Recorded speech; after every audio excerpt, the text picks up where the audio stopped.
Hi everyone, my name is Cynthia. Let's talk books. And I apparently don't know how to film wrap-up videos anymore because I just posted a wrap-up video of my November reading and I actually missed a book and it was an over 30-minute video.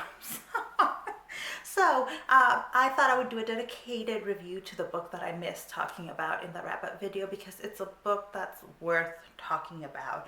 It is The Best We Could Do by Thi Bui. This is a graphic memoir, and I don't read graphic memoirs all the time, and now I really think that I should because this was a really amazing book. It starts with the author about to give birth, and the process of giving birth makes her reflect on the story of her parents. Her parents migrated to the US from Vietnam after the Vietnam War, and so she doesn't have a ton of memories from being in Vietnam, but she digs into the story of her parents, and her parents both had different experiences of living in Vietnam. Her father came from a poor family, and so his experience during the Vietnam War and then post-Vietnam War time period is harsher. It's harsher. And then her mom came from a more upper class, like upper middle class family, and so her experience was different than the father's, and yet they both go through the turmoil of what Vietnam is, and then immediately after the war, and then leave Vietnam for the United States with their small children. And it's a story about a lot of trauma, and I think that was one of the things that the author reflected quite a bit on, was the trauma that her two parents went through and how that affects who they were as parents. For her father, it really meant like not being very present, and now that as an adult she's reflecting on his story, she comes to understand him a lot more. She also comes to understand her mom, and now that as she's giving birth and having children herself, she's looking back at her mother's story and kind of being like amazed at what her mother went through and what she survived. She was giving birth while in a refugee camp. Like, this is a very pregnant woman in a refugee camp trying to do what was best for her family, giving birth, having a newborn infant, having kids. Wow, like it was so traumatic.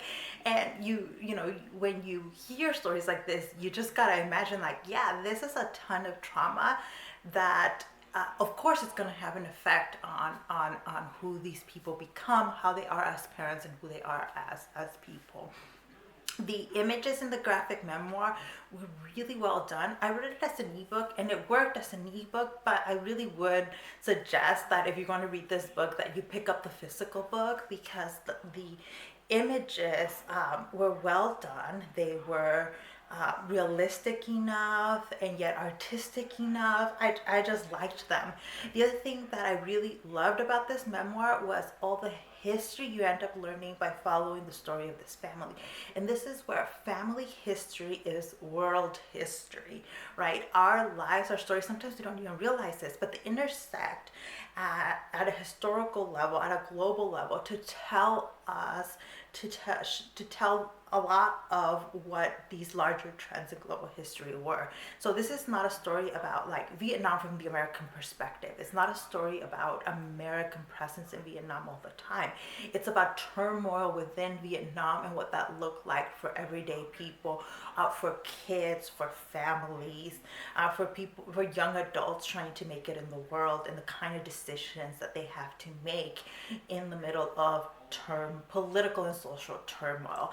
And for that, I thought this memoir was amazing. I'm actually really mad at myself because the author came and gave a talk at the university that I work for, and I missed it. Oh, I missed it.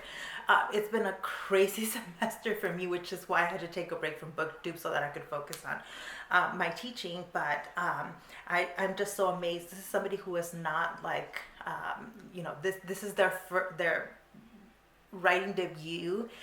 It's a graphic novel. It's one that she has been working on for decades. Like, this book has been undergone a whole journey, and I would love to hear the author talk more about it. I avoided reading other reviews and hearing too much about it because this was one of the choices that my students could pick in order to write a report on. I have them read a work of memoir that fit within the theme of the Asian American experience, and this was one of their options.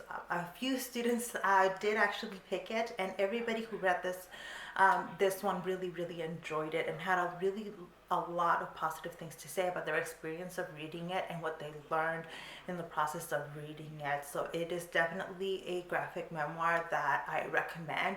And even if you have a limited amount of time and like you don't read a ton, or you're like, okay, my TBR is already packed, I would still recommend taking a look at this because I read it in one sitting.